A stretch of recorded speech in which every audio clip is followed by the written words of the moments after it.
मांगू लाली, तुम हमको भी बताती, तुम राजस्थानी दाल बाटी कैसे बनाती? ठीक है शेख साहब, हम तुमको भी बताती, तुम कानड़ा खोल के सुनती।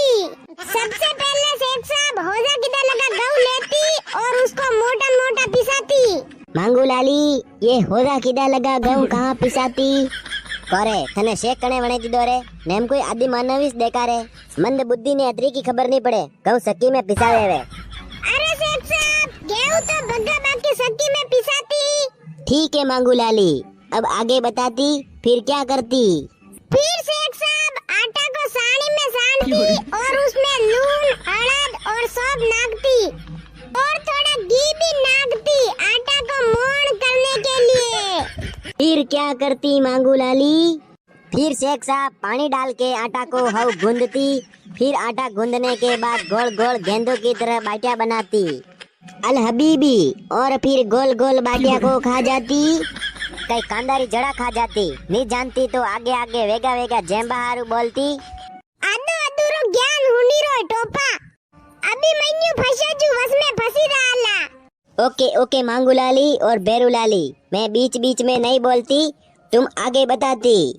फतेह शेख साहब थेपड़ियाँ लाती और उनको जमीन पे जमाती और उनमें आग लगाती और थेपड़ियों को जला देती। फिर क्या करती बेरू लाली?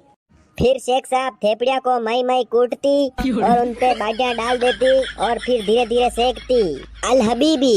फिर धीरे धीरे सेकने के बाद उनको खा लेती। थारी बाई ने नाते दे परी नाम कौन तो डबियो रे अंदरे अतरो आग तो जू वेरो है रे। सॉरी सॉरी मांगू लाली, अब मैं आगे नहीं बोलती, तुम आगे बताती।